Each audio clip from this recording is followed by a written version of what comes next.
And there's the foreman inspecting the work area before work is to be started. He's a real hard ass, but at least he lets me get my job done.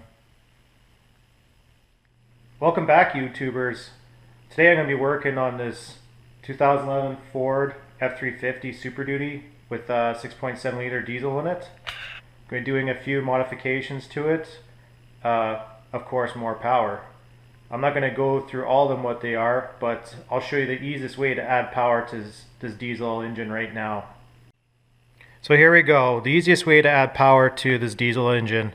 Got a SCT plastic logo. That's good for about 10 horsepower. And we have the, of course, Shelby sticker. That's good for at least 30, I think. Roush, good for another 20. And of course, AMDP.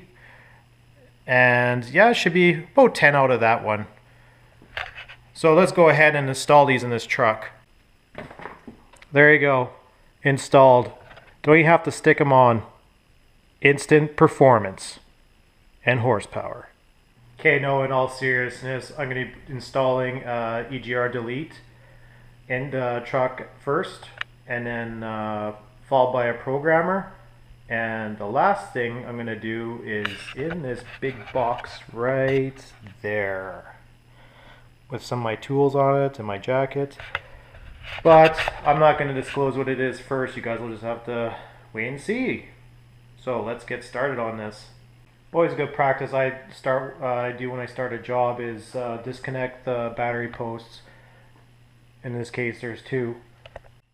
So this is the EGR valve assembly, this whole thing right here that will be taken out of here and getting rid of.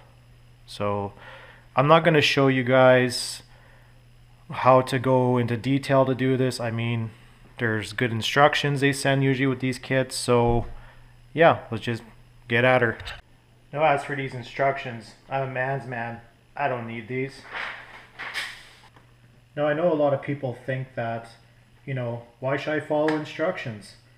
Well, simply, these companies that make these parts, they've done it. They've done it numerous times and they're pretty good at it. There's sometimes things you can find a little bit easier to do, but in the means, yeah, why not just read what they have to say, and makes your job a lot easier. Especially most of these companies actually tell you what tools you need, so you don't have to keep running back and forth for them.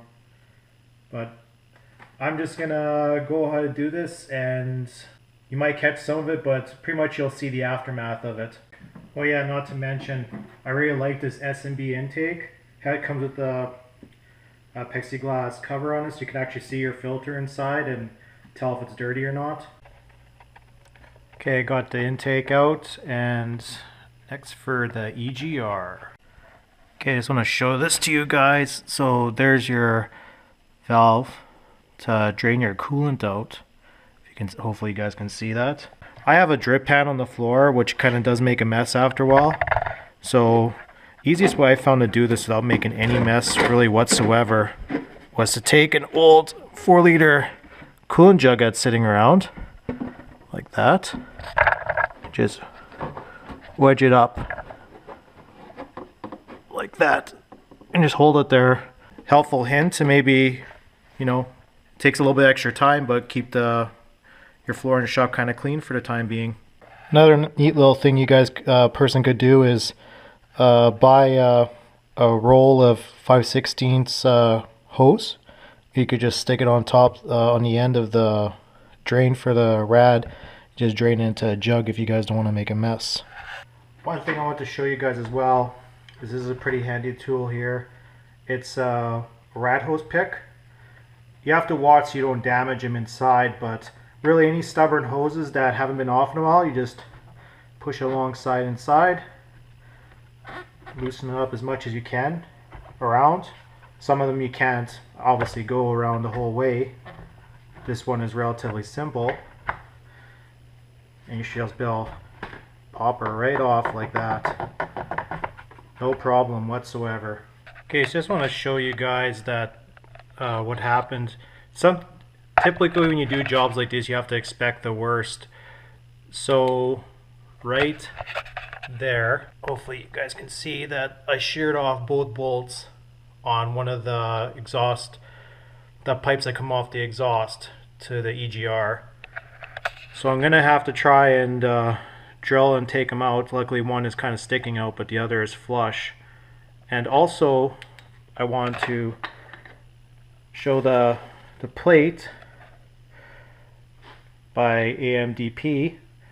The reason I chose this brand is because it's the only plate that has through ports on it, so it combines both your ports together instead of just blocking them off. Alright, that's all for this video. Since I ran into a snag of breaking the 2 bolts off in the exhaust manifold that joins to the EGR, yeah, I have to get a few more tools to try and extract it. So you guys will just have to stay tuned till the next video I release to see how it all comes out. So if you like this video, give it a thumbs up, and don't forget to smash that bell and subscribe to my channel. Until the next video, take care and later.